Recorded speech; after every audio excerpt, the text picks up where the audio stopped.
Hey there, everyone, and welcome to Twin Movies. I'm Ben Phelps, and I'm joined by my regular buddy in banter, Gabe Dowrick. Hello, Ben. G'day, Gabe. And for 2 weeks in a row, a big welcome back to our guest co-host, Sam editor, Sam Hayward. Howdy, Sam. G'day, Ben. G'day, Gabe. How you going? Pretty good. Ready to rock this one out, because every year, Hollywood releases 2 movies based on the same idea. So we ask the big question, which movie did it better? Today, we're reviewing 2 twin movies that are biographies about the legendary American Old West lawman, Wyatt Earp. It's Tombstone versus Wyatt Earp. Let the shooting at noon begin. So, guys, as usual, let's kick off this episode with an overview of these twin movies and a flashback to our first encounter with them. On the 25th of December 1993, just in time for Christmas, Tombstone was released. And here's the synopsis from the Internet Movie Database. A successful lawman's plans to retire anonymously in Tombstone, Arizona, are disrupted by the kind of outlaws he was famous for eliminating. All right, Sam, let's start with you. Did you originally catch Tombstone when it was released at the cinema, and what was that experience like? No, I didn't. I didn't have that experience, I'm afraid. I wish I did, but I don't think I would have appreciated it as much as I do today. How about you, Gabe? Where did you first catch it? In 1993, I was between 9 and 11 years old, so I was probably too young to see this movie at the pictures. Yeah, there was only one Western, and it was 2 words, Young Guns. It's true. What year was Young Guns? That would have been late 80s, I think. Young Guns 2 was early 90s. How old are you, Sam? You wouldn't have seen them at the movies, would you? Oh, no, not at the movies, but a million times on VHS, and that'll come up every time I get to guest host on this podcast. Although, I did see Beverly Hills Cop 2 at the cinema, and I was way too young to see that. So those were the days when we saw very inappropriate films way too young. It was the 80s and the 90s. Yeah, I caught bits of Tombstone on TV over about 20 years and never saw the whole film until this podcast, believe it or not. What? Yeah. Sacrilegious. And there's a reason for this. And I'm now going to be the flint to your fire. It's because I'm not a huge fan of Westerns. Oh, yeah, okay. Shots fired. So we'll get into that. So that my first experience watching... Westerns? Do you not like Westerns, Ben? I just don't really get into them. I don't dislike them. I just don't find them as engaging as some other genres. Like, this is no sudden impact. What? Okay, I mean, but you can like them both. I know. It's not mutually exclusive. I just don't like Westerns as much. I really like, for example, The Assassination of Jesse James, and I love Unforgiven. So there are certain really high-caliber Westerns I like, but we'll get to this in the review. What about Fistful of Dollars and For a Few Dollars More and Once Upon a Time in the West and The Good, the Bad, and the Ugly? Yeah, watched them all once, enjoyed them, but never gone back. Oh, my goodness. Yeah, I know. Oh, my goodness. Anywho, 6 months later, on the 24th of June 1994, Wyatt Earp was released. Here's the synopsis from IMDb. The story of Wyatt Earp as he interacts and battles other famous figures of the Wild West era.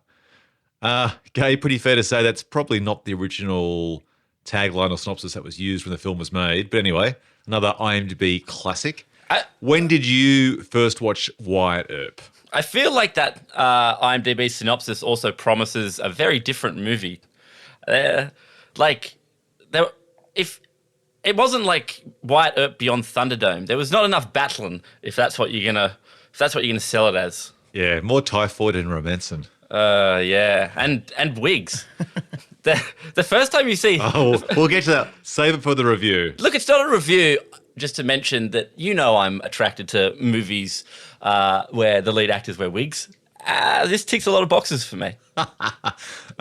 Although I wasn't when I was 11 years old. So I did not see this at the pictures. I saw this...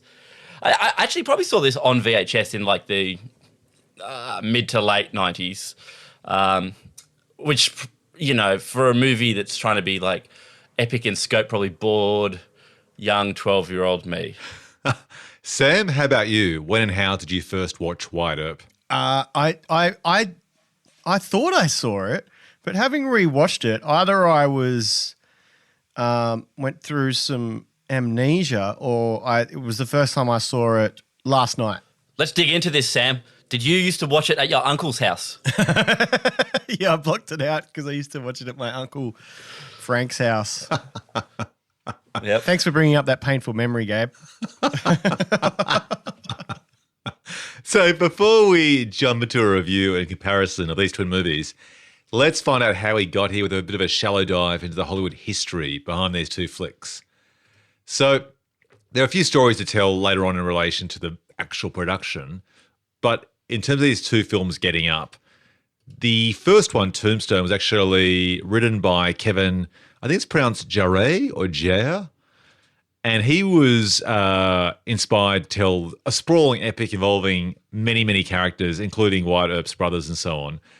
And that seemed to develop entirely separately from Wyatt Earp to Kevin, what's his name? Kevin Costner? Kevin Costner. I'm thinking of Kevin Reynolds, the director behind those Robin Hood movies. Yeah. Anywho, the interesting thing, though, is that apparently Kevin Costner was actually going to be in this film, and he didn't quite gel with the director, so he went off and did his own Wyatt Earp, and that was actually going to be a 6-part TV series.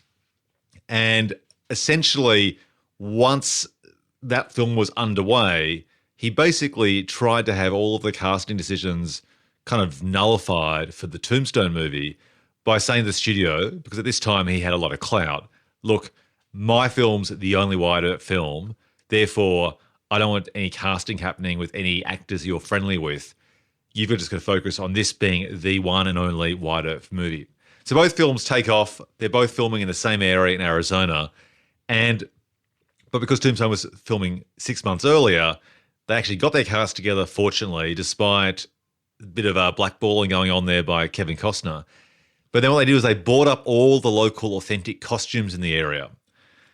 So basically, as this entire production moved ahead from the script to the stage to the edit suite, they were constantly in battle and tension with each other. So this does fall into that rare category of two twin movies that really were very aware of each other's existence and were trying to race each other to the cinema and basically try and, block either film from actually getting the jump ahead.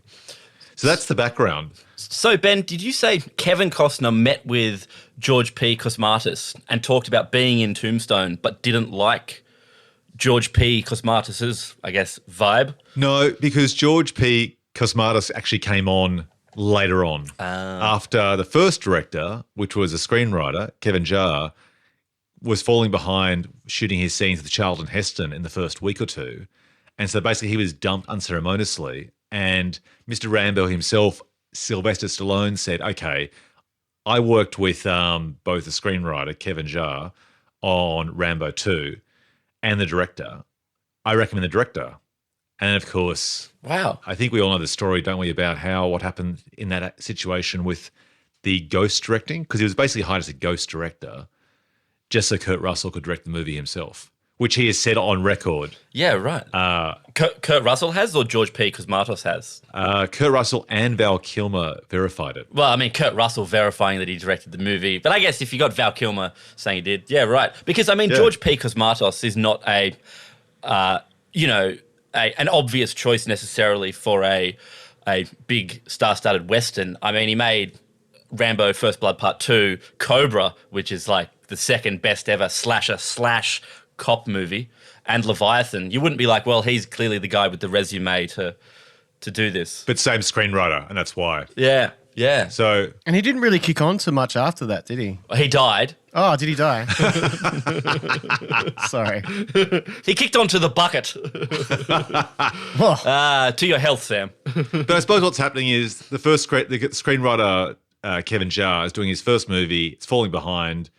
I guess if he's going to be replaced by someone that he trusts, perhaps, that's why that other director came on, because they already had a previous working relationship. But that was all null and void anyway, once Kurt Russell was basically directing behind the scenes anyway. Wow. So, interesting situation. And the fact that it's basically verified, or I guess not verified, but perhaps a similar story has emerged from Val Kilmer gives weight to that. And Kevin Jarre never directed again. No, and he also passed away too. So there you have it.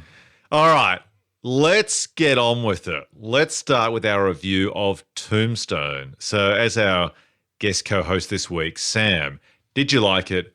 What didn't float your boat? And was it a good execution of the common premise it shares with Wyatt Earp? I loved the film. I love Tombstone. I think they're both quite different interpretations of the story in a way, and both as valid and entertaining to watch. So I really loved Tombstone because unlike you, I do love a Western, and Tombstone, it's very dynamic. It had the file footage and the voiceover at the start, and then it comes in really big with the dynamic sound, and it was very cinematic like that. Curly Bill's like a Sergio Leone villain, and it felt like, Wyatt Earp rocks into Tombstone just like could have been Clint Eastwood rocking into any town in the West, and it just felt like a really classic, well executed Western. And obviously it's quite a well-known story, that the showdown at the OK Corral, because both these films, that sequence is very, very similar between the two of them, that showdown. I mean, haven't the scholars of the Wild West meticulously recreated how it went down, and so they've got pretty good ways in which they can recreate that? Whom shot whom? Yeah, they must have, because it was like the whom shot whom was all pretty much exactly the same. I really love the photography, beautiful wide sunsets, and like it just felt like a really enjoyable classic Western before they got bad and became too modern. Do you know what I mean? Well, Sam, in that regard, would you call this an authentic feeling Western? Like, what's an example of a modern Western compared to these films? Well, I mean, I guess recently 3:10 to Yuma is kind of fairly modern, which I don't think it... In terms of the filmmaking techniques, you mean? Like the way the action's choreographed and that sort of thing? Yeah, sure. And then I really love the Coen brothers. It's not like a feature film, but they're... was the Ballad of Buster Scruggs. That was great. Wait, Sam, so your modern Western that you don't like is a 13-year-old Western from 2007. 3:10 to Yuma, yeah, that's right. No, you know what I mean. Like, I guess, Cowboys versus Aliens. What are we trying to compare here? We've lost something in the digital era. Like, they just don't make a lot of Westerns anymore, right? Like, and so... No. Magnificent Seven remake has to have a little bit of extra popcorn. Yes. But, The Ridiculous Six. Oh, yeah, okay. Pretty much an unsung classic, but, But, still, Kevin Costner is still making reasonably good ones, citing an example of a 17-year-old Western from 2003, Open Range. But you know what I mean? Like, I feel like it's sort of that Public Enemies thing where, when Westerns were shot on film, they looked better than nowadays. Than even digital's come a long way. I don't know. It just feels further detached. I often say with World War II movies, when they made those classic World War II movies like The Great Escape and Bridge Over the River Kwai, I reckon a lot of the crew and people who were working on it, even if they didn't fight in World War II, they would have been alive during World War II, or they're less removed from the events. Whereas the further we get away from World War II, they're almost making movies of movies. So, what was that? U-571? Like, it's a movie of a movie. Like, the people who made the film didn't experience it. And whilst the people who made Tombstone certainly didn't experience the Wild West, they were less removed. Because I also jumping ahead to trivia. Josie Marcus, who married Wyatt Earp, she died in 1944. And we watch these Western films and we think, oh, this was a long time ago. But it was fucking there's people alive today who were alive when Josie Marcus was alive. So it's not. It's true. If only that old lady had lived 50 more years to have seen the release of Tombstone. Hey, Ben would know this. Was there any earlier incantations of these movies? Look, I'm sure there was, but weirdly, I couldn't actually see anything jumping out when I did my, Hollywood deep dive at all.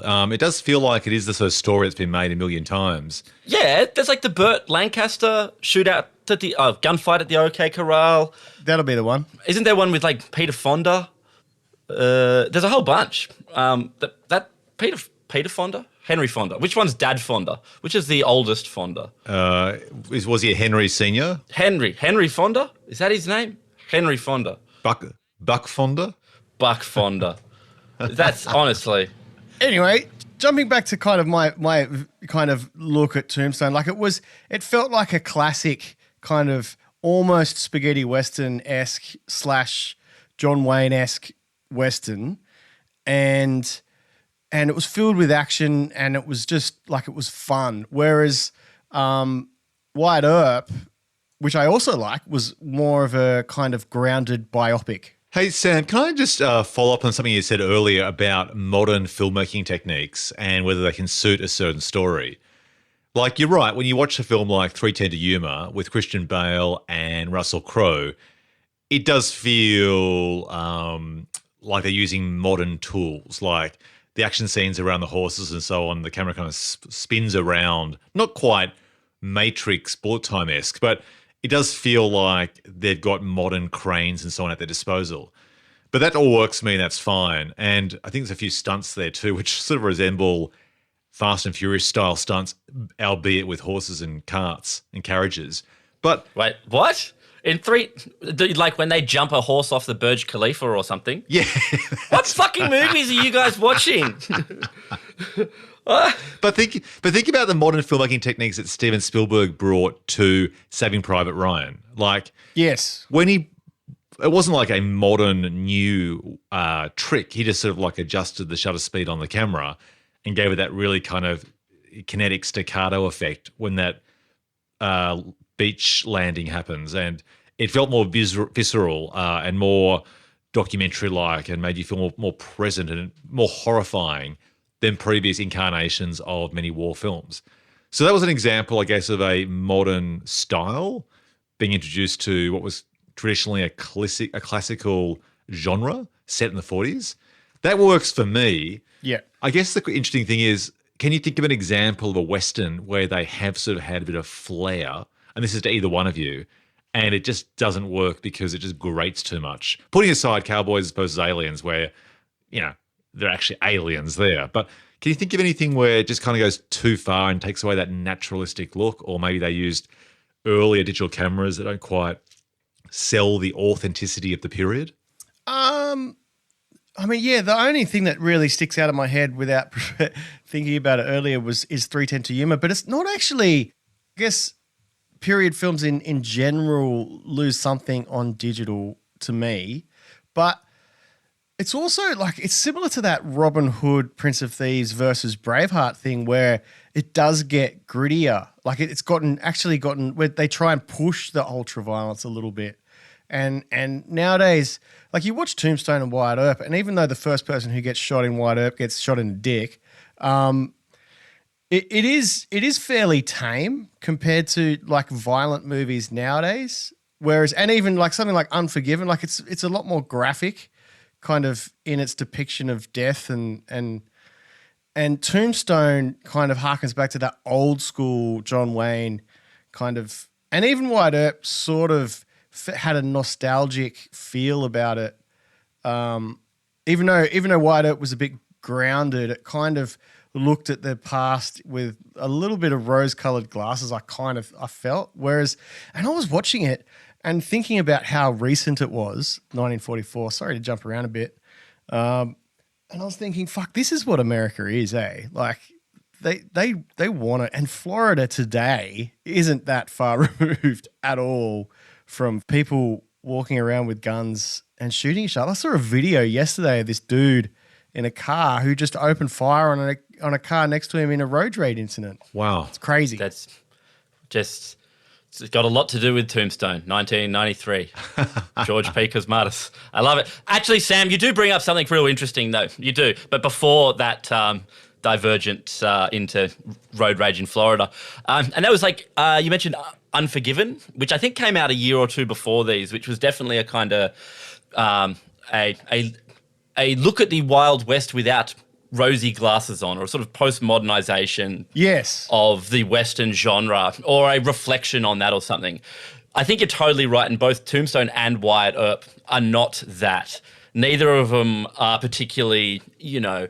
reflective on the era or the attitudes of the era. I'm not saying they should be at all. I love the shit out of Tombstone, and I like Wyatt Earp, but they're definitely a much more of a sort of, old-timey flavour to it. They're, heroic and fun. Although I suppose Wyatt Earp has a moment or two of kind of grittiness, but otherwise, yeah, they definitely feel like they're moving in the opposite direction to what Unforgiven was, pushing the Western genre at the time. Yes. And Gabe, how about you? Let's jump to your review of Tombstone. What did you like? What didn't you like? And was this the better version of this biography? Yes, I mean, like, it's just a great time. It's just a great time at the pictures. Tombstone. It's got everything you want. A handsome all-star cast, actors hamming it so mercilessly, professionally, and perfectly. Good action, romance. It doesn't outstay its welcome. It's fair to say I'm a big fan of Tombstone. As a film, as a Western, as a lifestyle. It's a lifestyle. Jesus. I don't know. It is a fucking amazing cast, though, isn't it? It's such a great cast. And I feel like when I was watching Wyatt Earp, I was like, oh, I kind of wish I was watching this movie with the Tombstone cast a little bit. Like most of them, even though everyone in Wyatt Earp does a pretty good job, and some of them do a great job, Tombstone certainly wins in the cast stakes, I reckon. I think you could definitely do a big mix and match and end up with the perfect perfect cast for between these two movies. But Ben, I guess I'm interested, as someone who doesn't like Westerns or favours them less than the, say, erotic thriller genre, of which you are a profound and often remarker of. What do you think of Tombstone? And High School Musical as well. He's a big High School Musical fan. Well, I mean, that goes without saying. Yeah, look, Adrian Lynn has always been an idol of mine. So he's an idol of mine. Makes good movies.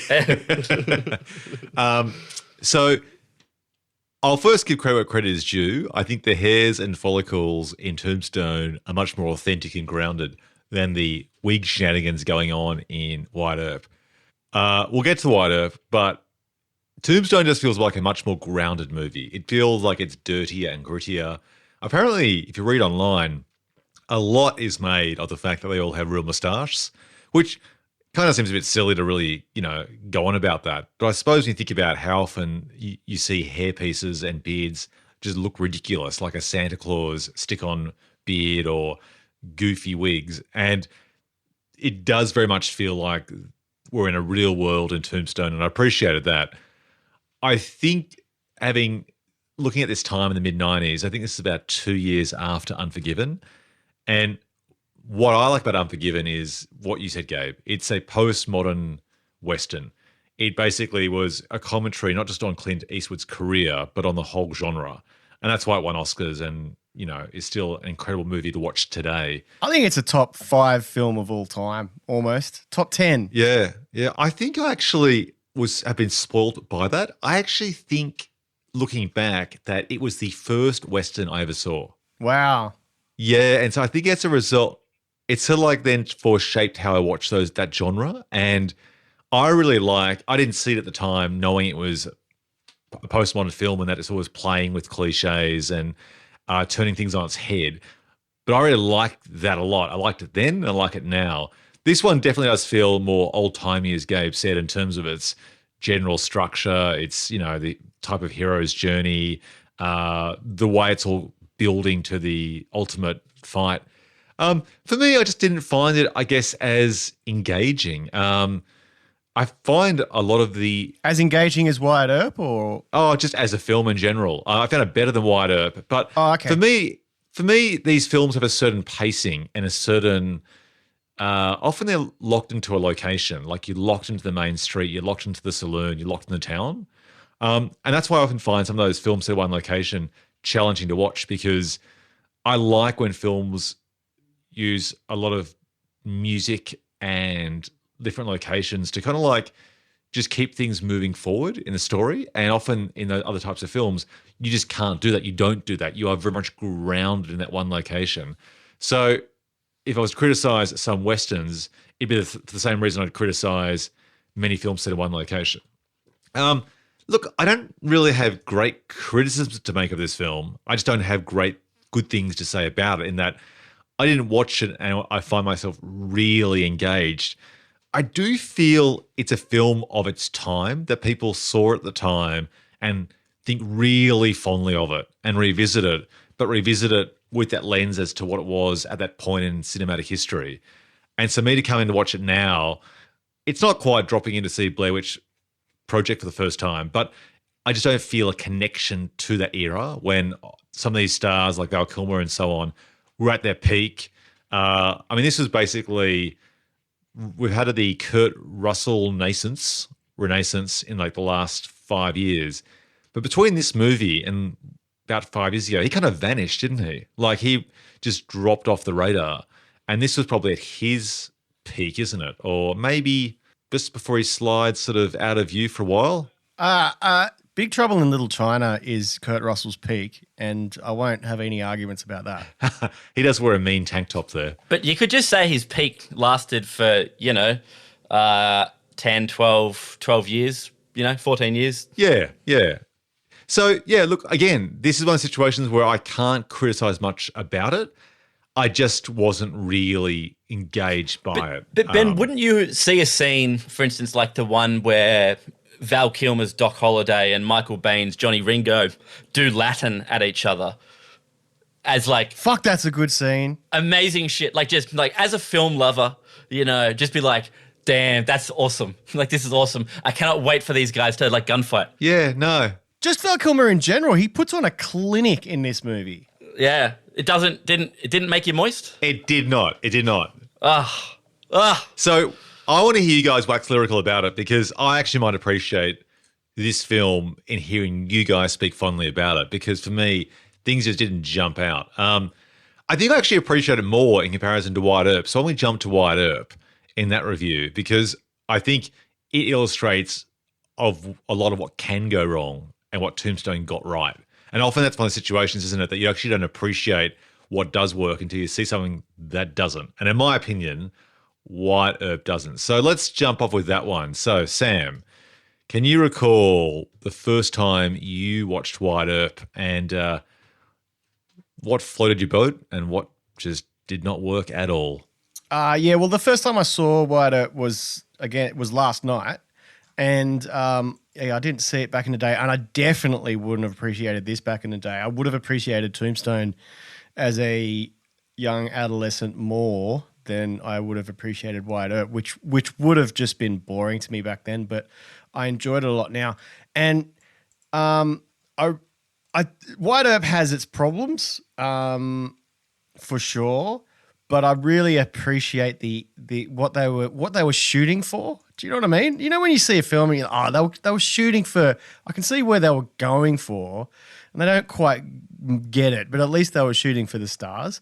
And wait, what do you think they were going for here? Well, they wanted I feel like they wanted it to be a realistic, gritty biopic compared to Tombstone's classic Western showdown film.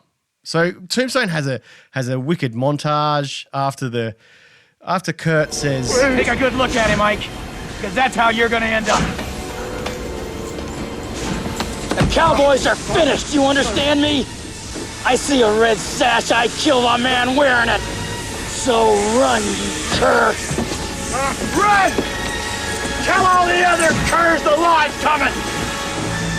You tell them I'm coming. And hell's coming with me, you hear? Hell's coming with me!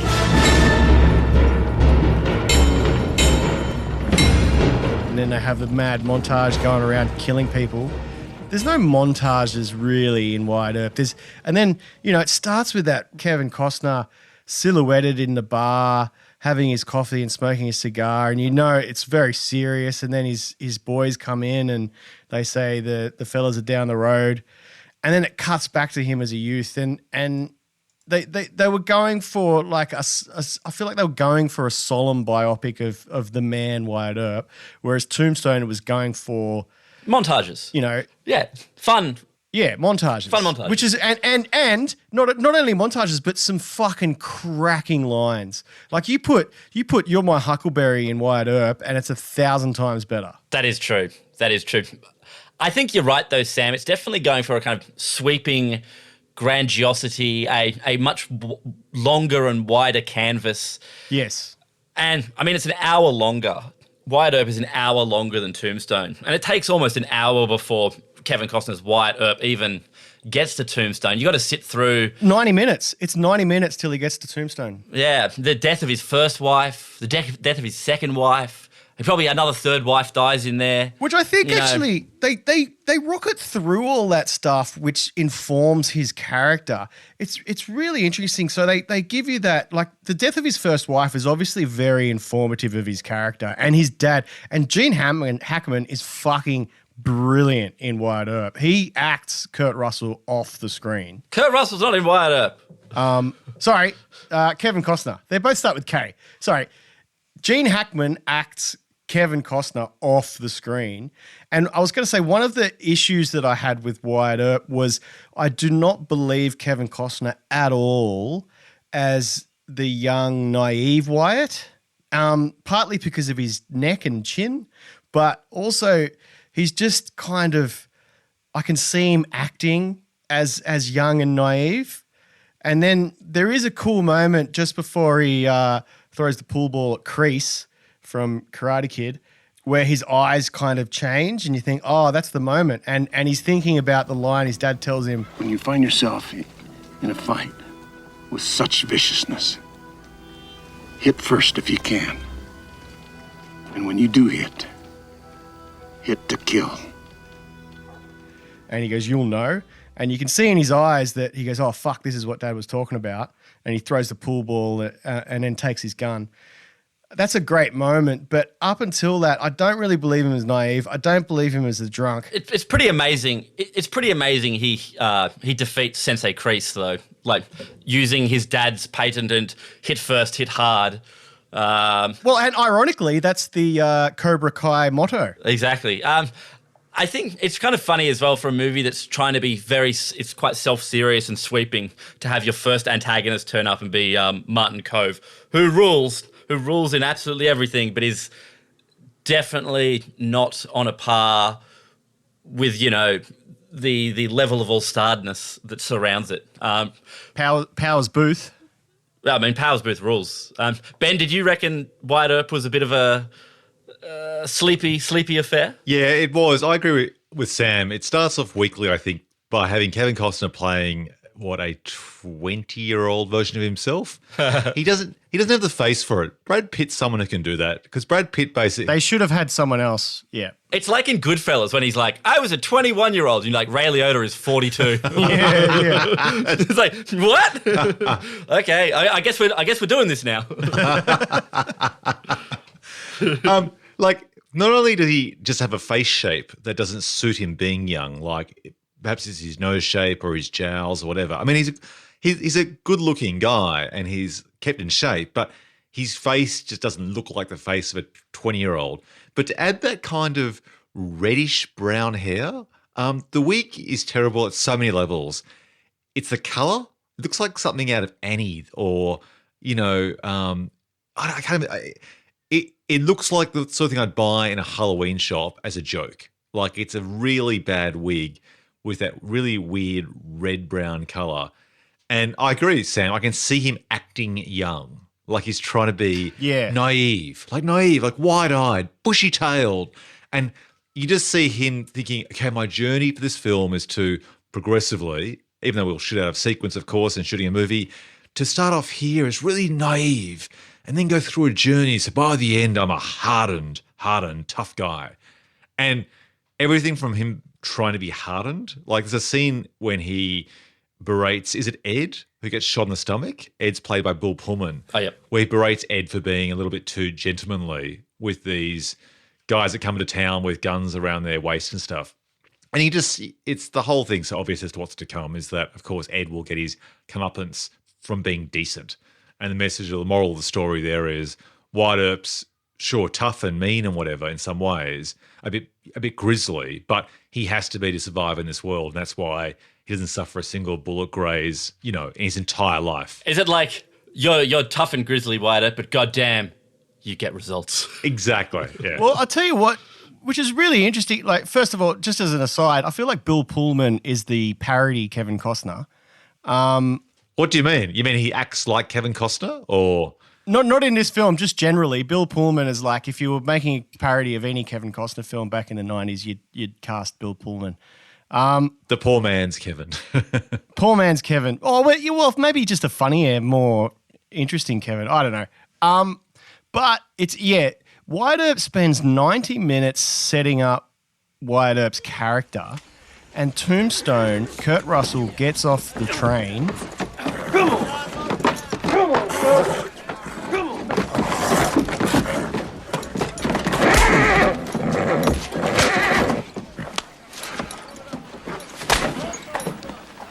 Hurts, don't it?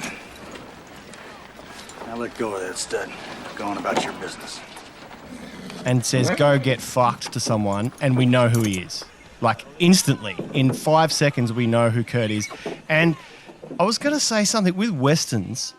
I feel like the good guy has to be a little villainy as well himself. To be a goodie, to be a successful goodie In that world. the Wild West, Yeah, yep, in the totally. Wild West, you have to have a little bad in you, which is where Bill Pullman died because he didn't have a little bad in him. But I don't think Kevin has enough bad in him naturally either, whereas Kurt Russell does. So you think about some of the great Western heroes like Clint Eastwood, like he especially in Unforgiven, he's a fucking bad motherfucker. Also Charles Bronson, back in the Sergio Leone days, Charles Bronson and Clint back then, they weren't goody two shoes, which Kevin is. He just is. No matter how you spend 90 minutes setting him up as a badass, he's still a goody two shoes.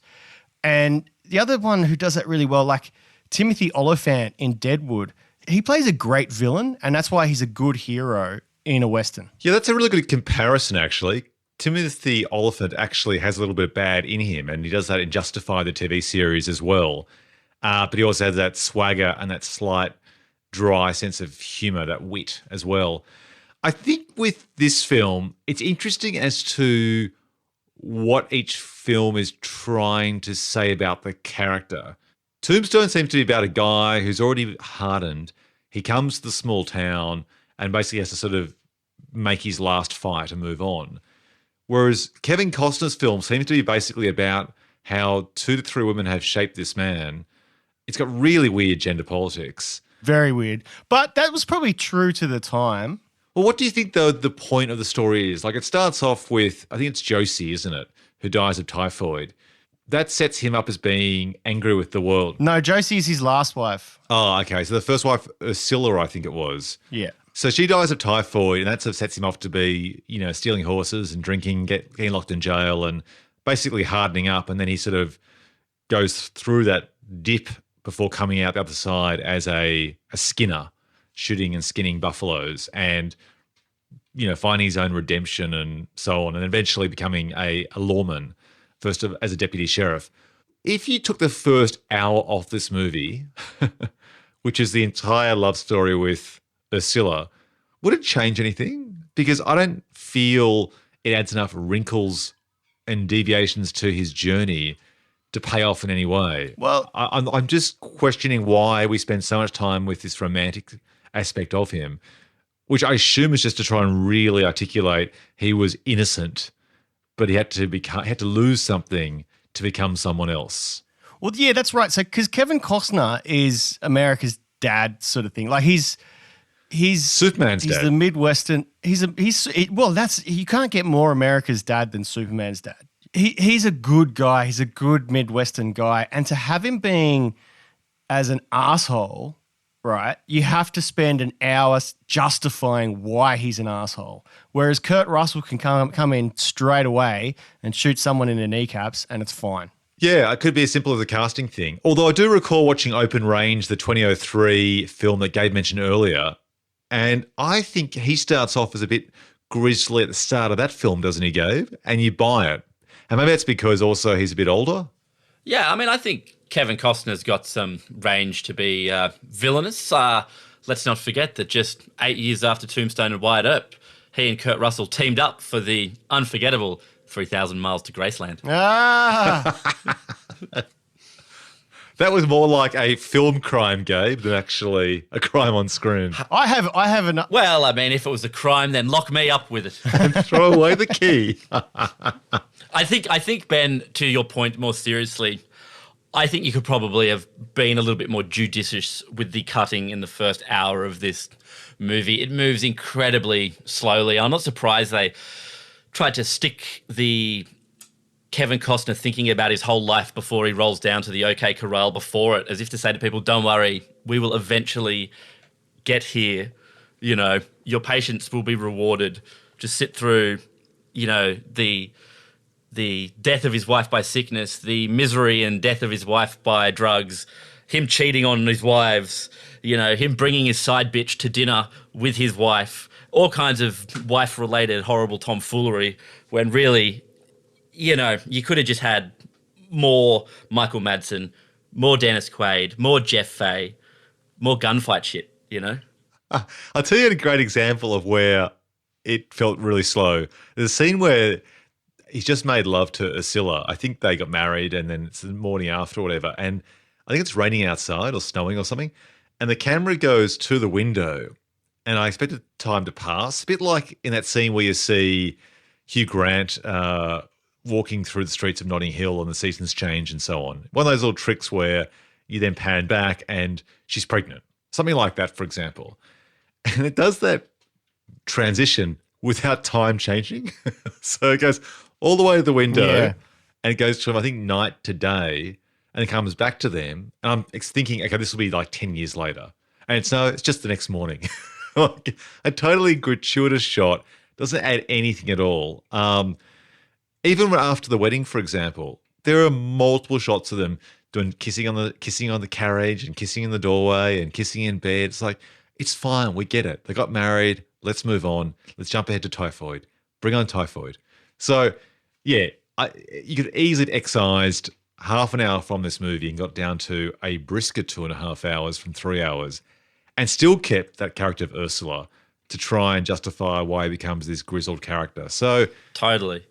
it just felt sluggish and unnecessary and trying to demonize in some way for the sake of the story Kevin Costner, the actor, than was actually required for the character. I mean, I think also Tombstone sets up very clearly and from the beginning who the antagonists are going to be. The cowboys, you know, led by Powers Booth, who's awesome as Curly Bill, whose sidekick is Michael Bain as Johnny Ringo. So straight from the beginning, you're like, the Cowboys are a ruthless outfit, you know, and they've teamed with the Clantons, who have got, you know, Stephen Lang and Thomas Hayden Church playing them. And you get it from the beginning that this shit is just going to pop off in a big way. Whereas Wyatt Earp takes just a very long time to sort of find the sort of conflict at the heart of its story.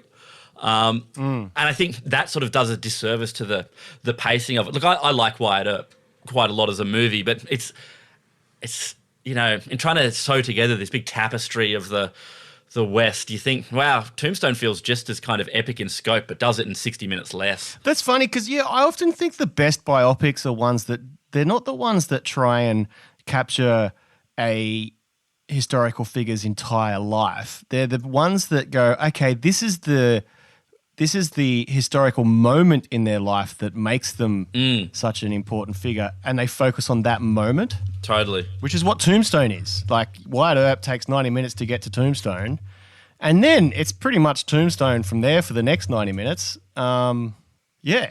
Whereas Tombstone with Kurt, it goes, you know, we're not trying to justify or tell Wyatt Earp's story. We're just telling the story of Tombstone. Yeah, Sam, it's funny you mention that as to what makes a good bio. There's an expression that one of the real life people who was featured in, he was dramatized by someone else in, I think it was the Danny Boyle Steve Jobs movie. And he said, none of it happened, but all of it was true. Yeah. Yeah. And it's basically you capture the sentiment, you capture the major beats, and maybe you might be moving a catalyst forward and backwards in time. And usually you amalgamate characters. So you might sort of have like one villain rather than three, and you skip through time and so on. Yeah. But you just find the key parts that shaped that character and you sort of focus on those. Yes. And I could see what they were trying to do with Wyatt Earp to try and show how he'd been shaped in a certain way. But I think it fell into the trap of trying to squeeze in the entire Wikipedia page into a movie. It's interesting, Ben, as well that you say that, because the film I was trying to remember the title of before with Henry Fonda, which is a OK Corral movie. It's called My Darling Clementine, and it ends with the gunfight at the OK Corral, but they kill off Doc Holliday in the gunfight at the OK Corral. And it's like, wait, what? That doesn't make any sense. So I think, and it's a good film, I think I would much prefer to watch an entertaining movie that took historical liberties, particularly about one set so long ago, than one that tries to sort of, I don't know, fastidiously but ploddingly recreate those facts. You know, what's that famous saying from when the legend becomes fact, print the legend? Oh, yeah. Perfect way of summarising it. Yeah, that's exactly true. Yeah. That's a great quote. Who said that? It's from The Man Who Shot Liberty Valance. That's great. An awesome Western, yeah, with John Wayne and what's that guy? It's Martha, yeah. Jimmy Stewart. I don't know, that was a terrible Jimmy Stewart impersonation. That was terrible. Look at that. I don't know, I can't do that. All right, let's jump to our combined reviews. So any notable similarities or any coincidences or rip-offs of either film? Well, the shoot, like I said, the shootout. They both appear to be about the same character. Oh, they do indeed. Sorry, Sam, you go, mate. What was the question? Oh, the similarity. Yeah, so the shootout at the OK Corral was very, very similar. And so obviously there's a very detailed account of who shot who and got shot in the knee and stuff like that. Down to the fact that Ike didn't have a gun and, you know, went and hid in the sheriff's house and then stole his, you know, all of that stuff. It was very, very similar. But obviously they weren't ripping each other off. It's from a detailed historical account. Which film then has aged better, do you think? I'm assuming you'll say Tombstone. I think they both age pretty good. I like both of them. I do like Tombstone better, but only by a smidge. And, well, maybe more than a smidge. But I think they both age pretty well. Like I said, I think these movies will age well than a lot of period films, not necessarily Westerns, but period films that have been shot more recently. Yeah. Okay. I think you're right. I mean, Wyatt Earp will age fine. If I never see it again in my lifetime, that's fine. But I can guarantee you I'll watch Tombstone a bunch more times on Blu-ray. Yeah, so Wyatt Earp age as well as a historical document of the man, and Tombstone age as well as the legend. Very well put, Sam. How about plot holes and missed opportunities? What could the filmmakers have done better with this same high concept of a bio based on Wyatt Earp? Is there a third movie there that takes some better elements of each movie? Are either of you two big experts on Wyatt Earp himself? Is there anything that was very clearly and obviously left out? Would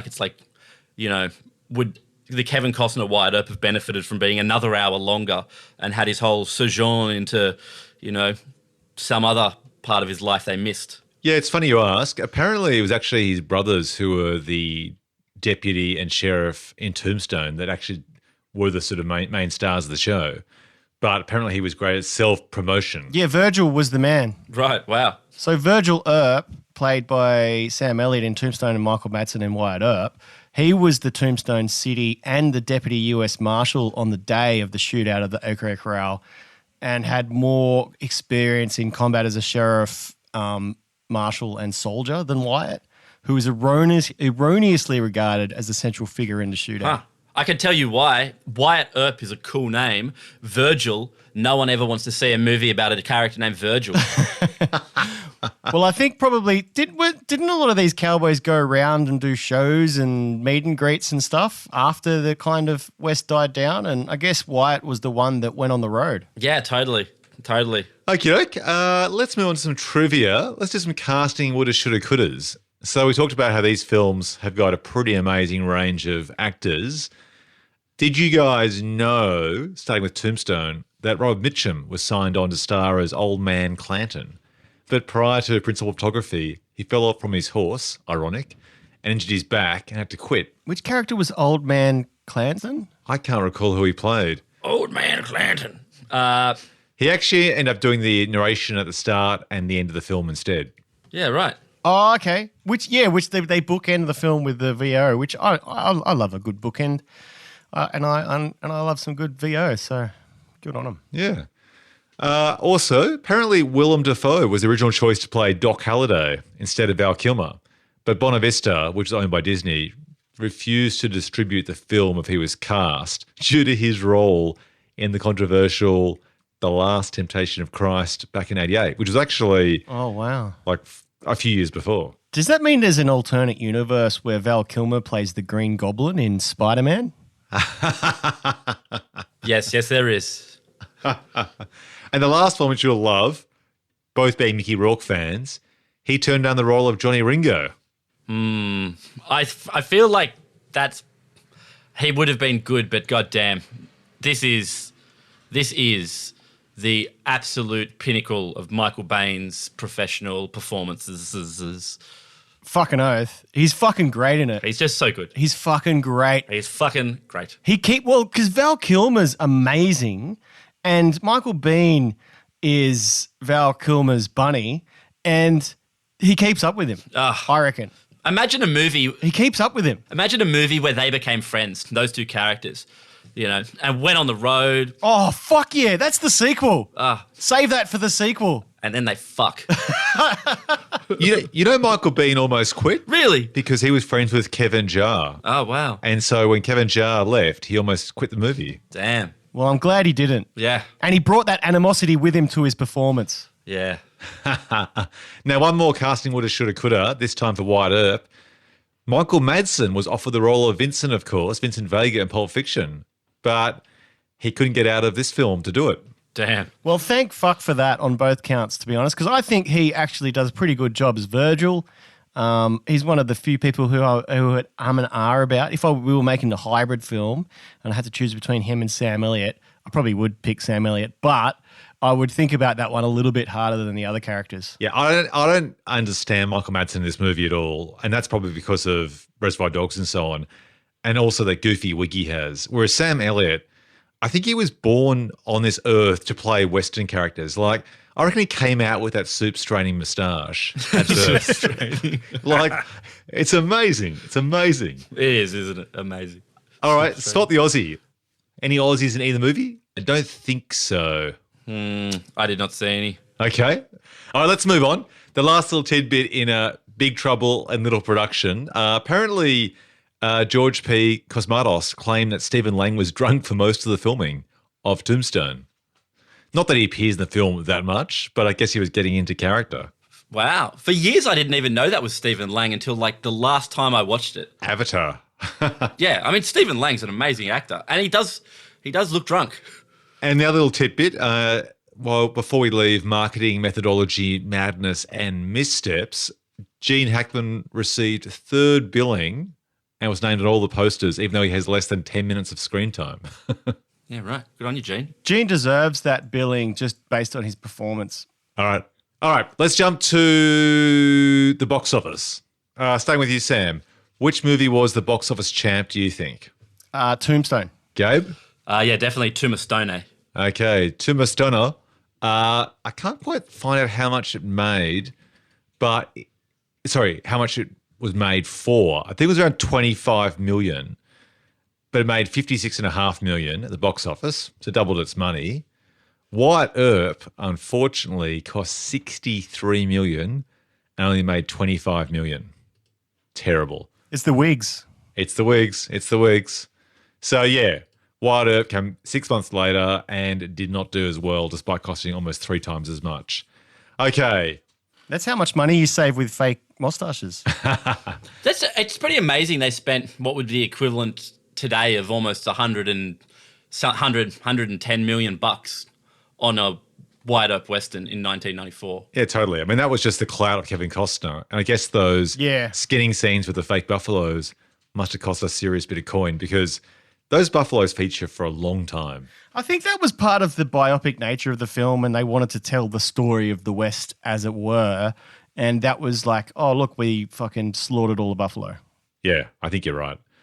Do you think the first film helped or hindered the box office of the second? I think it completely fucked the box office of the second. Yeah. Okay, let's jump to Rotten Tomatoes. Gabe, which movie impressed the critics, do you think? Tombstone. Sam? Yeah, Tombstone. I feel like, I think Kevin Costner's Midwestern boyish charm was starting to grate on critics by this stage, and they may have given it a bit of panning. So Tombstone has 74% on the tomato meter with critics versus Wyatt Earp, which scores a lowly 44%. But get this, when it comes to fans, Tombstone has a 94% audience score from 195,000 user ratings compared to a lousy 61% for Wyatt Earp. Yeah. That doesn't surprise me. I think 44% is a little bit harsh, but that's the nature of Rotten Tomatoes. You know, it's funny how it works, you know, the aggregate of positive versus negative reviews and how positive versus negative is judged. So, yeah, Wyatt Earp's probably a 6 out of 10. Yeah, I'd agree with the fans there. Okay. It's time for then the awards. Drum roll, Gabe. Drum roll, Sam. Okay. He literally has the ability to put in like bugle horn maybe or something. Like old. There you go. All right, let's go with best title, Sam. Tombstone. Gabe. Tombstone. Yeah, Tombstone just sounds so evocative. It's, the town sells the movie. But if they had have made Wyatt Earp about his brother and called it Virgil Earp, that might have won. Or just Virgil. What if it was just called the 40-year-old Virgil? The 40-year-old Virgil. Virgil Earp. All right, best poster. Why don't you describe the Tombstone poster and you can describe the Wyatt Earp one, Gabe? So the Tombstone poster is on IMDb, has the tagline at the very top, "Justice is coming," with Val, Sam Elliott, Kurt, and who's the last guy? Fucking Bill Paxton, motherfucker. Bill Paxton. Sorry, I was thinking Bill Pullman, but I knew it wasn't. That's why I couldn't.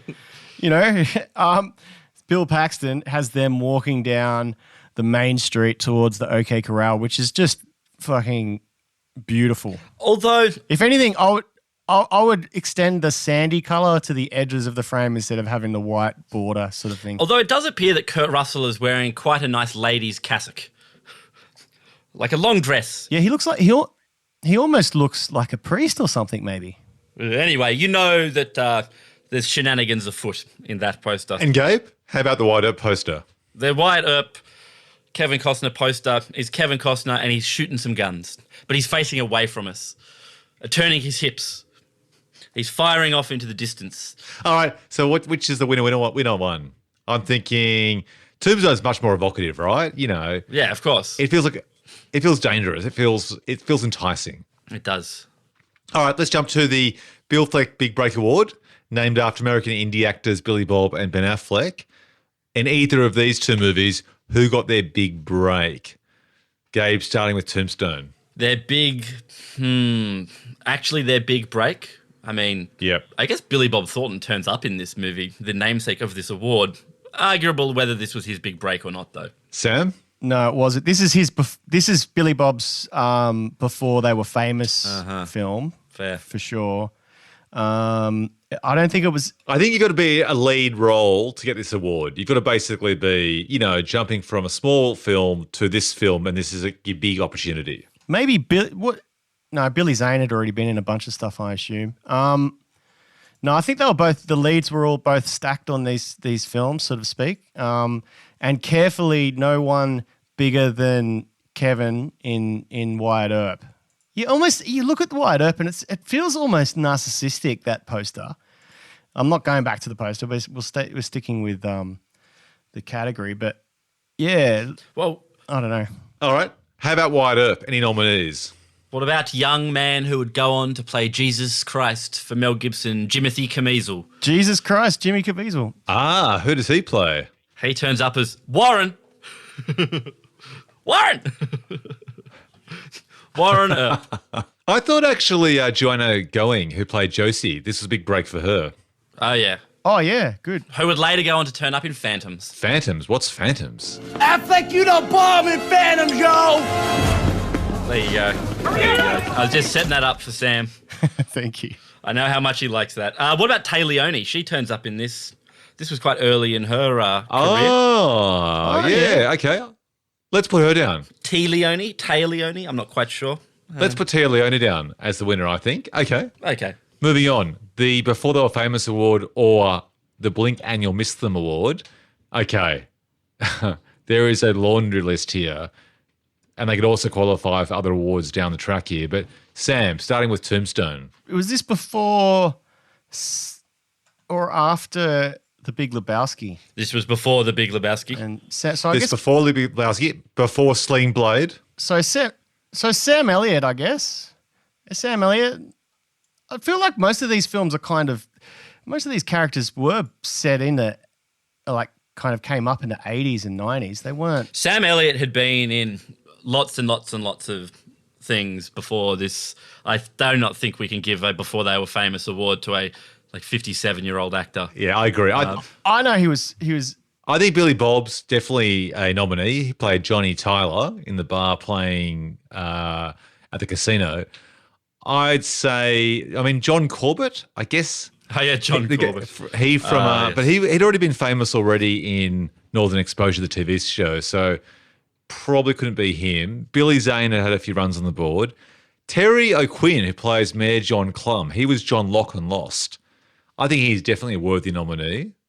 And then, of course, Stephen Lang, who played Ike Clanton. I assume he'd been in some stuff before, but I sort of feel that since Avatar, you see him and stuff earlier on and think, oh, it's the guy from Avatar. Yeah, but this was back in the 90s when Stephen Lang looked very different. Like if you watch Manhunter, Michael Mann's Hannibal Lecter movie from 87, Stephen Lang turns up in that as Freddie Lowndes, and he's got bright red hair and he's kind of fat. So he's gone through some looks, reinventions. So who's our winner? What about Thomas Hayden Church, who later on is in Ned and Stacey and various? Oh, yeah. Okay, I think he's definitely a good qualifier because he became quite famous afterwards. Okay. In Wyatt Earp, I had Mark Hamill, who went on to play the guy in NCIS. He was Sheriff Johnny Bean. He's got to be a nominee, right? Yeah, Sure. Mark Harmon. So we need a winner. We need a winner. I'm leaning towards Thomas Hayden Church just because. Yeah, give it to Thomas. Yeah, done. All right, he gets it. All right, moving on. The Tommy Lee Jones Show Stealer Award, named after the iconic performance by Tommy Lee in a supporting role in The Fugitive. Who stole the show despite being in a small or poorly written role? Sam. Despite being in a small or poorly written role, I wouldn't call it poorly written, but it was a small role. Gene Hackman, for me, is the best performance of Wyatt Earp. Yeah, that's good. Gabe? This award always trips me up because I always think despite. It's that word despite being in a small or poorly written role. So if we're going to be true to the thing, I'm going to go for a double combo of both Billy Zane and Jason Priestley in Tombstone as as Jason Priestley essaying the part of a young man caught by how much he loves the performance of Billy Zane's actor, only to have his heart broken when he discovers that the Cowboys have shot Billy Zane down. And ever since that day, he turns his back on the outlaw lifestyle because, man, they killed art. Wow, okay. That is a weird little. That is an interesting, weird little subplot that they chuck into Tombstone, isn't it? But they do it. They do it beautifully. All right, we're down to the very great Gene Hackman versus Jason Priestley. Okay. I need a winner. Sam, who wins between the great Gene Hackman versus the, arguably pretty good. I think Gene Hackman wins. Fair enough. All right, moving on. So I mentioned him earlier on, the Mickey Rourke Award, named in honour of the troubled actor who squandered his chance to kick on with bigger roles. Sam, who didn't make the most of their opportunities after appearing in these films, starting with Tombstone? I'm not sure who didn't make the best of their. I think maybe the director who didn't make the best of it because did you say Well, he died? he made did he make another movie after this? Some DTV sort of movie, Yeah, he did. So he passed away in 2005. So it was actually a while after this movie.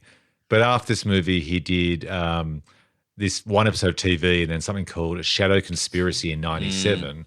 But he died like 8 years after that. So I would say he's definitely a nominee. Well, let's give it to Jason Priestley, who I don't think he never ever made the transition from 90210 to film in a big way. So maybe he squandered his opportunity in this big film. Yeah, okay. Any nominees from Wyatt Earp? the film itself squandered an opportunity. It certainly, didn't make the best of it. You could consider Lawrence Kasdan. Let's just think about this. Okay, so he does Body Heat, The Big Chill, Silverado, The Accidental Tourist, I Love You to Death, Grand Canyon, Wyatt Earp.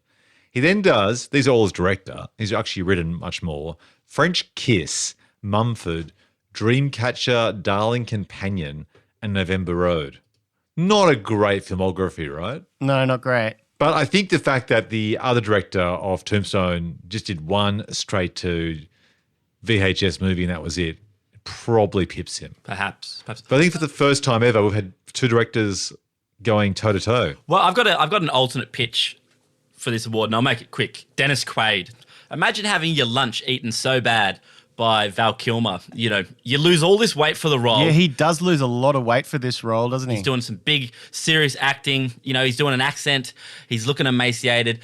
Val Kilmer comes along, blows him off the screen. Poor Dennis Quaid probably thought he was going to get an Oscar nomination. Nada. Yeah, that's a good call. I don't think it quite fits the award, but I appreciate the segue. It's like when 50 Cent lost all that weight for the AIDS movie. No one gave a shit. That's true. Yeah. 50 Cent? He was almost unrecognisable.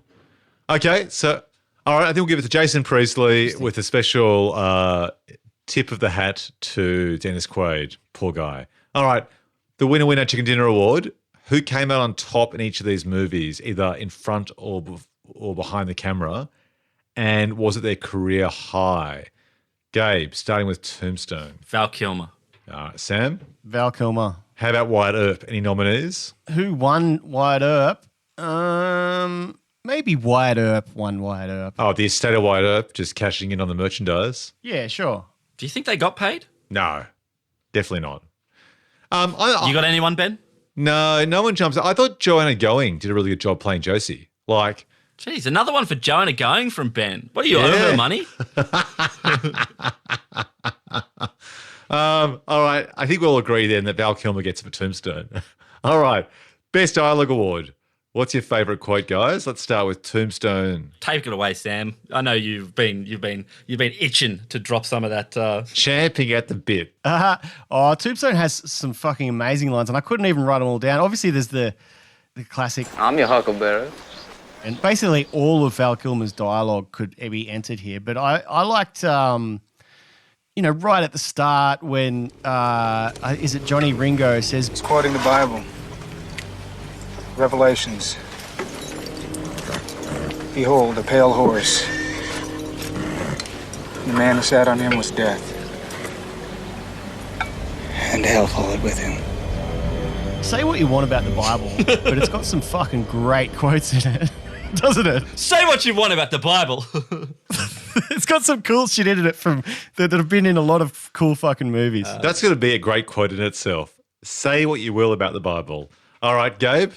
Join Sam's other podcast, Say What You Want About the Bible with Sam Haywood. I also loved, there's a great line from Kurt. I think it's Kurt. I didn't write down who it was, but he says, I already got a guilty conscience. Might as well have the money too. Good day now. Nice. All right, Gabe? True. Make no mistake, it's not revenge he's after, it's a reckoning. I'm with Sam. Anything that Doc Holliday says is great. I'm your Huckleberry. Yeah, when You know, when Johnny Ringo says, "You must be Doc Holliday," and Val says, "That's the rumor," and he says, "You retired too?" and he says, "Not me. I'm in my prime." yeah, it's very good. You must be Doc Holliday. That's the rumor. You retired too? Not me. I'm in my prime. That's fucking so good. All right. So which winner do we have? I need one. Well, we didn't go through the Wyatt Earp quotes. There's some. Will there be any? I was jumping ahead thinking, how many good ones can there actually be? Well, nowhere near as good as Tombstone. Even there's the showdown at the railway station where Kurt has his great line, "Hell's coming with me." And hell's coming with me, you hear? But in Wyatt Earp, all fucking Kurt says is yes. Sorry, Kevin says is yes. It's he doesn't have the lines, but there is one from Gene Hackman to Wyatt when he's in the jail cell for stealing horses, and he says to him, Do you think you're the first man to lose someone? That's what life is all about. Loss. But we don't use it as an excuse to destroy ourselves. We go on. All of us. Nice. "That was a powerful line for me," and Gene fucking nails it. Gabe? Yeah, I mean, I think there's some actually reasonably nice lines in Wyatt Earp. They just don't compare to the all-star barnstorming bullshit dialogue that fucking absolutely destroys in Tombstone. So, Tombstone. All right, Tombstone gets it. Okay, Tombstone's cleaning up so far. All right, we're up to the... Can I just put one more? Can I put one more line from Wyatt Earp in, and I'll Yeah. There is one other line from Wyatt Earp when Wyatt says, Mr. Clements, your men respect you, and I don't want to do anything to take away from that. I'm sure you've earned it. So you and your boys are welcome in Dodge City as long as you obey the law. If you don't want to cooperate, I'm gonna open you up right now with this shotgun so loud your whole crew's gonna see what you had for breakfast.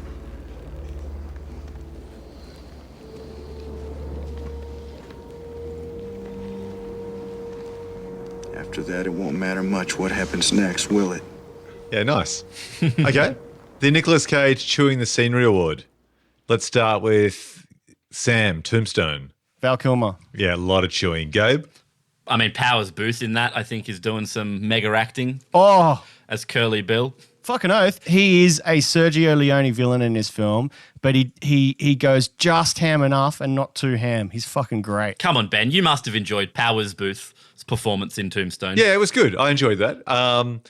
Interestingly enough, this nominee in Wyatt Earp, Dennis Quaid, I mean, he's almost out chewing Val Kilmer in the same role. There's clearly something to be had there with the character of someone called Doc and that whole Southern accent thing going on. So I for me, it's those two going toe to toe. Fair. So it's a dock off. Knock your Doc off. Any nominees from Wyatt Earp? I think yeah, certainly Dennis Quaid is the nominee for Wyatt Earp, but he falls short. All right, Val Kilmer gets it again. Whoa, Val. This is peak Val. This is peak Val, I reckon. Yeah, this it is. It is. This is his peak for sure. Yep. All right, moving on. The Taking a Paycheck Award speaks for itself. I'll start with Wyatt Earp. I'm going to say it's going to be Gene Hackman, right? 3 scenes, one and done. But I think the effort's there. I feel like I sound like a real Gene Hackman fanboy, don't I? But Yes, that's true. To be fair, you're right. the effort in his performance is there. Yeah, he's getting a paycheck, but he's putting the effort still. Okay, fair enough. Any nominees from you guys? Charlton Heston. I actually can't even recall him being in the movie, so I didn't recognize him at all. He's in Tombstone at the end so there's the montage when they just start killing heaps of the cowboys. Who is it? Who's the guy that comes into it? He's in Tombstone. Oh, the guy he plays Yondu in Guardians of the Galaxy. Michael Rooker. Michael Rooker. We got to talk about Michael Rooker at some point. He's so good. Oh, of course. Yeah, so he comes into it and like that's hey, look, it's that guy. I think he should win that award retrospectively if we've already done it. But he's fucking great. But then they're kind of hiding outside of town in a hut, and Charlton Heston's the old guy there. He's only in like one or two scenes. But surely he's taking a paycheck, and it's kind of similar to the Sean Connery in Prince of Thieves appearance. It's true. As the indelibly named Hut Roofman. Well, now I need a winner, so who's going to be? What's the award again? Taking a paycheck. I think I want to give it to Charlton because I don't think the effort was there with him. He was forgettable because Ben's forgotten him. And Gene, I'm sure he got bank, but his performance is worthy. Okay. All right. Now, we'll have a few nominees here. The Stephen Tobolowsky Award, a.k.a. Hey, It's That Guy, named after the iconic actor who appeared as Ned Ryerson from Groundhog Day. Well, Gabe, this time it's over to you. Which actor triggered Hey, It's That Guy when he appeared on screen, starting with Tombstone? We have a bit of a problem here with this award because there's so many that it's so easy to fall down a rabbit hole of talking about them too much. Yeah. But, I'll just whip through a bunch. Billy Bob Thornton, as we talked about, turns up early, and he's fat. That's funny. Paul Ben Victor is in it. He's pretty memorable. You'd recognise his face. Jason Priestley, Billy Zane, Michael Rooker, as we just discussed. John Corbett, turns up. Terry O'Quinn, as you've said. Frank Stallone is in Tombstone. Who else? Paula Malcolmson. You'd recognise her she was in Deadwood too, I think. Robert John Burke, who was RoboCop 3. Is this too niche for you, Ben? Yeah, it's a laundry list. Keep going. Robert John Burke played RoboCop in RoboCop 3. That's why I mentioned him. Wow. Okay. Keep going. Yeah. I mean, who else turns up in it? I was like, hey, it's look at that guy when I saw Sam Elliott. I'm like, oh, hey, look, it's Sam Elliott. Yeah, right. You got to play fourth dimensional chess, dude, and be picking RoboCops out of this lineup. What about in Wyatt Earp? What about in Wyatt Earp? In Wyatt Earp, I had Jim Caviezel. I was like, Jesus Christ, it's Jim Caviezel. And then I also had James Gammon, who I was like, oh, look, it's the coach from Major League. That's a deep cut. Okay. What about Jeff Fay? Jeff Fay. Who's he again? He plays Ike Clanton. He plays in Wyatt Ike Earp. Clanton. Are we not Jeff Fay fans on this podcast? Yeah, of course. Yeah. Not as much as you are. Looking at his photograph here, I don't quite recognise him like you do. What's he most famous for besides this movie? Lawnmower Man? And? I mean, it's sort of insulting that you need an "and" after being the lead in Lawnmower Man, as if that is not good enough. He's in tons and tons of kind of straight to video 90s movies. He's in Machete. He was in Machete. But he's very, very memorable. Very memorable an actor. All right, we've got to choose one. Catherine O'Hara is in Wyatt Earp. So I had Catherine O'Hara down. It's that gal. Can we give it to Michael Rooker, please? Because I really like him. I think he's great. He was in fucking Mallrats. He played the dad in Mallrats. Give it to him. Tom Sizemore in Wyatt Earp. Rex Lynn. Rex Lynn is definitely one of those Hey, It's That Guy guys. Adam Baldwin. He of some toxic Twitter politics these days. Pretty much that's all he's famous for nowadays. But, rolled up in that. All right, you've got to choose one. Rooker. Martin Cove. Rooker, Cove. All right, we'll split it. You're the tiebreaker, Ben. I would have said Martin Cove, but I think he has been in enough. So I'm going to say Michael Rooker. You guys are tough. All right, let's go to the Delroy Lindo Award for great actors who aren't cast often enough. Sam, starting with you, Tombstone. I was going to, and it doesn't matter how often they're cast. He's not cast often enough, is Sam Elliott. Yeah, him as well. I agree. I just think he has so much presence on screen. He's great. He's always believable as the character. I just love his voice. It just, he can melt chocolate with it. He's often the second, the friend or the other guy, he's not often the lead per se, but I reckon he could be in a lead in a Western series on Netflix quite easily. Easily. Gabe, how about you? Not cast enough. Frank Stallone. Frank Stallone. Who's he? He plays Ed Bailey in Tombstone. Ah, okay, nice choice. All right. Is it though? Well, do you feel so strongly for Frank that you'll overrule Sam Elliott? No, I don't feel strongly for Frank at all. I just feel like we named a big list and I was just looking for new, fresh names. Probably could have chosen an actress. We haven't really mentioned any of them in either of these movies. But Catherine O'Hara we did for the Stephen Tobolowsky Award, but I agree. No one's jumped out really. But also these films often set in a world where most of the characters tend to be men. And that's probably where both of the films age the least is in the writing of the female characters. 100%. Mm-hmm. What year did Drew Barrymore's Bad Girls come out? Oh, jeez. Or what about the one, wasn't there one with Salma Hayek and Penelope Cruz? Oh, yes, of course. Yes, that one. That would be like Bad Girls as well. I mean, technically, Bad Girls came out in 1994, so it could be the third twin in this just by fact of that it's a Western, and we could mention it like I am now. Okay, let's put down Sam Elliott and let's put a bow on it and move on. The Memphis Reigns Award, inspired by the absurdly named character played by Nick Cage from Gone in 60 Seconds.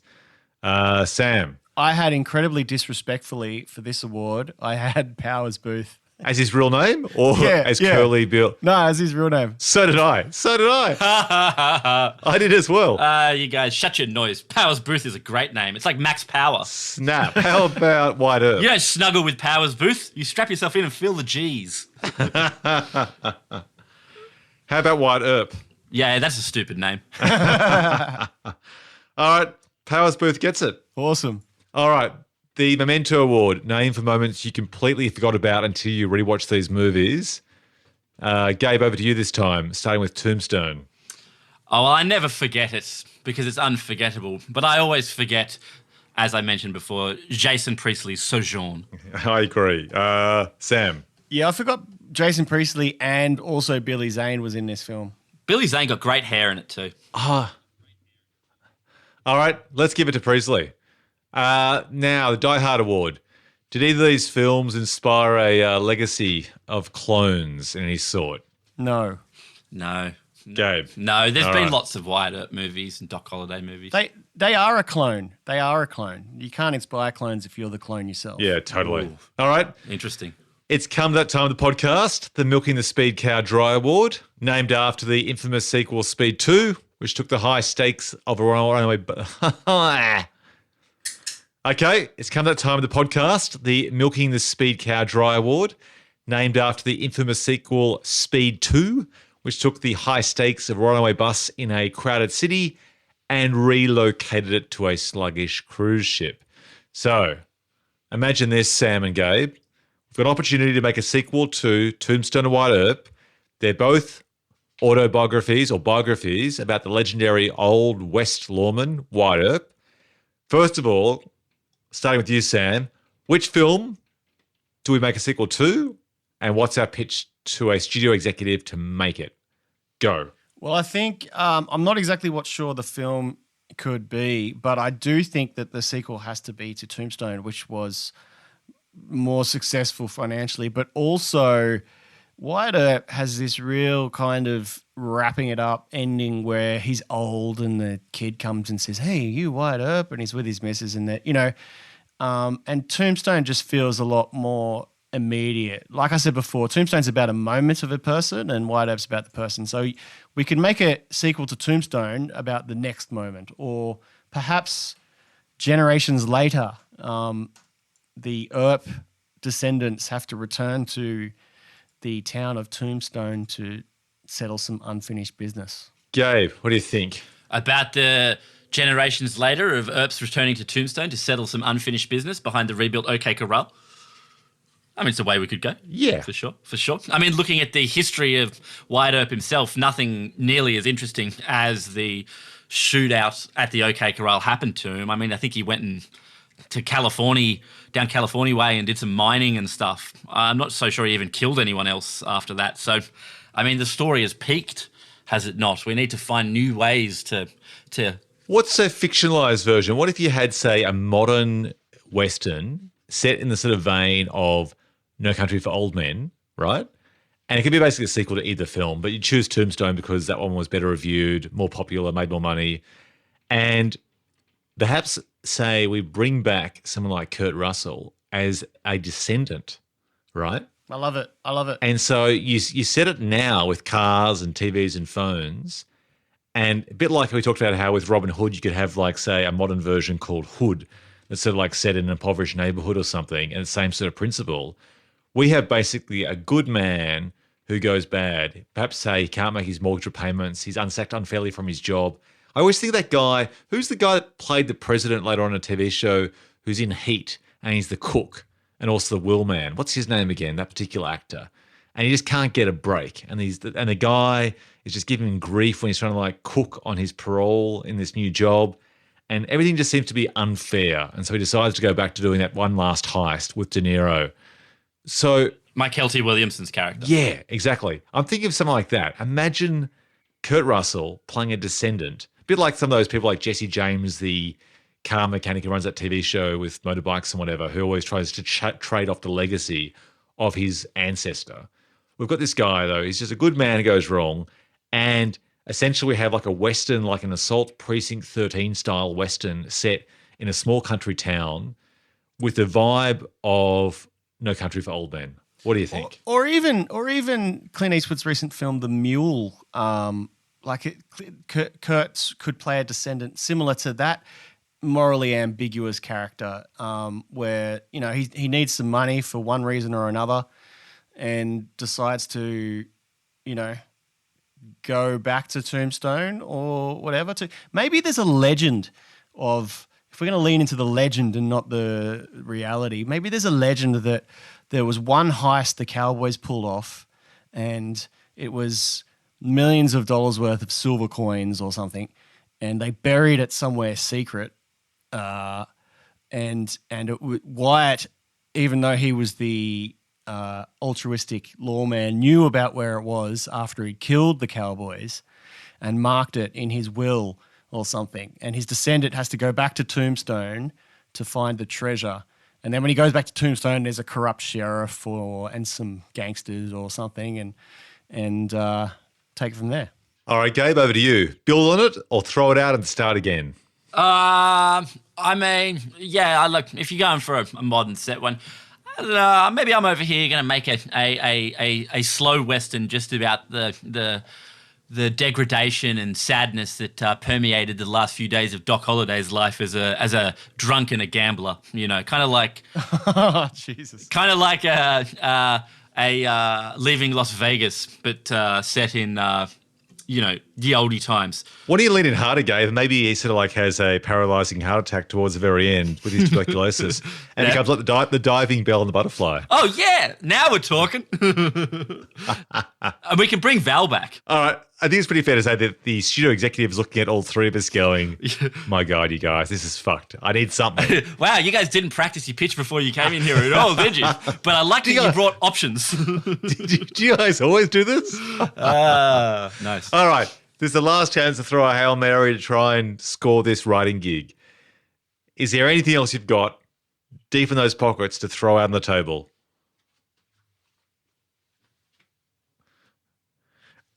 What? I guess not. And that, ladies and gentlemen, is how you try and make a sequel but can't to the Incredible Westerns, Tombstone or Wyatt Earp. Is that our first complete failure, Ben? I mean, we've pitched some pretty wacky ideas along the ways, as is our wills. But is this the first one that has sort of ended with something of a damp squib? Yeah, I think so. This is like the first time we've walked out with a tail between our legs and delivered nothing. Yes, very good. Sam, we blame you on this one. No.